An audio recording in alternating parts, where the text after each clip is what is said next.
इसका टाइटल है बड़ा पछताई होगी।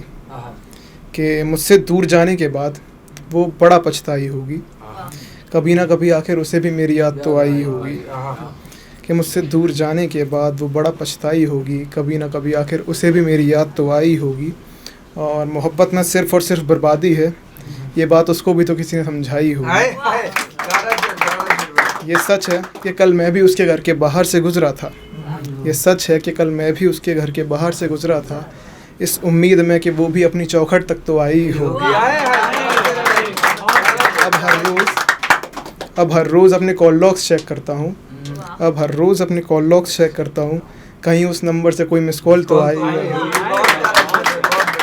कि इस बात से जितना दिल आज मेरा दर्द में रहता है, इस बात से जितना दिल आज मेरा दर्द में रहता है, वो भी इस बात में बेहद तड़पाई होगी कि ना मैंने सोचा था और शायद ना उसने, पर खुदा की यही मर्ज़ी थी कि दो आज़ाद परिंदों की ऐसे ही जुदाई हो। अरे मुझको भूलना चाहा था उसने, अरे मुझको भूलना चाहा था उसने, पर मेरी मोहब्बत ने उसकी भी रातों की नींद उड़ाई होगी। और लोग कहते हैं गौरांग तो दिल से नहीं जाता, लोग कहते हैं गौरांग तो दिल से नहीं जाता, ये बात शायद उसने ही आज़मा के ज़माने को बताई होगी कि मुझसे दूर जाने के बाद वो बड़ा पछताई होगी। ये गज़ल है कि मतलब लड़ाई बड़ाई होती होगी आप लोगों की भी, तो एंड में यही रहता है कि जाना है जाना है। तो उसके ऊपर कुछ लिखा था कि क्या कह रही हो जान, क्या कह रही हो जान, तुम्हें जाना है हम नहीं रोकेंगे, तुम्हारी अपनी ज़िंदगी है किस हक़ से हम तुम्हें टोकेंगे। कि जा रही हो जान तो ये सुनते हुए जाना, तुम्हारी जब भी याद आएगी तो बुरा नहीं सोचेंगे। और जाने का मन बना लिया है तो ये समझ लो, और जाने का मन बना लिया है तो ये समझ लो, ये जालिम दुनिया वाले हैं तुम्हारे जाने के बाद मुझे ज़िंदा नहीं छोड़ेंगे।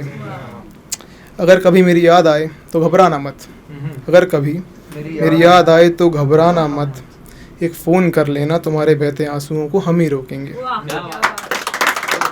और तुम कहती हो ऊपर वाला मेरी बहुत सुनता है, और तुम कहती हो ऊपर वाला मेरी बहुत सुनता है, अगर ऐसा है तो तुम जिस राह पे जा रही हो जान, उस राह पे हम तुम्हें खड़े मिलेंगे। कल किसी ने पूछा था मुझसे क्यों लिखते हो इतना दर्द, क्या बताएं उनको जब दर्द मिले हैं तो दर्द ही लिखेंगे।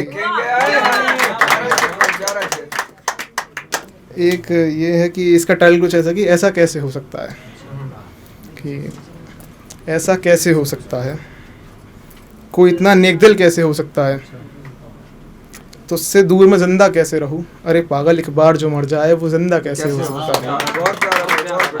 तेरी निगाह से कत्ल तो बहुत हुए हैं, तेरी निगाह से कत्ल तो बहुत हुए हैं, फिर एक मेरा ना हो ये कैसे हो सकता है। इतना मत सजा के रखा कर खुद को, इतना मत सजा के रखा कर खुद को, फिर कोई तुझसे प्यारा कैसे हो सकता है। कि तेरी बातें शहद सी मीठी होती हैं, फ़ोन पे भी डायबिटीज़ का खतरा हो सकता है। एक तेरी दूर रहने की आदत के अलावा, एक तेरी दूर रहने की आदत के अलावा मेरे लिए कोई तुझसे बेहतर कैसे हो सकता है। कि तुझे अभी तक समझ नहीं आती मेरी बातें, कि तुझे अभी तक समझ नहीं आती मेरी बातें, कोई इतना भी पागल कैसे हो सकता है। और ये ख़ास मोहित भाई के लिए कि मेरी शायरी मजबूत से मजबूत दिल पिघला देती है, मेरी शायरी मजबूत से मजबूत दिल पिघला देती है, फिर एक तेरा दिल पत्थर का कैसे हो सकता है। मेरी तरफ नहीं देखना तो मत देखो जान, मेरी तरफ नहीं देखना तो मत देखो जान, इशारा तो नज़र झुका के भी हो सकता है। और मैंने कब कहा कि तेरे बिना मैं मर जाऊंगा, मैंने कब कहा कि तेरे बिना मैं मर जाऊंगा, यार गुजारा तो तेरी यादों से भी हो सकता है। एक मतलब कुछ उर्दू के वर्ड्स हैं, मैं पहले मीनिंग बता दूं उनका। एक है आफताब यानी कि सूरज, फिर इस्तराब यानी कि बेचैन, और बाकी एक तगफ़ुल है यानी कि इग्नोर। तो ये है कि छोटी सी है कि आज हमारी मोहब्बत का कुछ हिसाब करो, आज हमारी मोहब्बत का कुछ हिसाब करो, मेरे डूबे हुए दिल को फिर से सुलगता आफताब करो। कि अब दिन नहीं कट रहे तुम्हारी महव हैरत में, कि अब दिन नहीं कट रहे तुम्हारी महव हैरत में, हमारी इस अज़ल बीमारी को अदा कोई खिताब करो। कि मुझे तगफ़्फ़ुल करके कहाँ जाओगी जान, कि मुझे तगफ़्फ़ुल करके कहाँ जाओगी जान, इससे तो बेहतर है कि तुम मुझे इस्तिराब करो, और दूर हो के तुम क्या ही मुझे संभालोगे, और दूर हो के तुम क्या ही मुझे संभालोगे। अरे यार इससे तो बेहतर है पास रहकर मुझे ख़राब करो। और ये बस एक शायरी छोटी सी कि तू मेरी राधा तो है, तू मेरी राधा तो है, पर मैं तेरा कान्हा क्यों नहीं। तू मेरी राधा तो है पर मैं तेरा कान्हा क्यों नहीं, तूने मुझे समझा तो है पर जाना क्यों नहीं। और लोग कहते हैं कि तू मुझसे नफ़रत करती है, तो उनसे बस मैं ये पूछता हूँ, लोग कहते हैं कि तू मुझसे नफ़रत करती है, तो उनसे बस मैं ये पूछता हूँ, उसने मुझे बेवफा बोला तो है पर माना क्यों नहीं।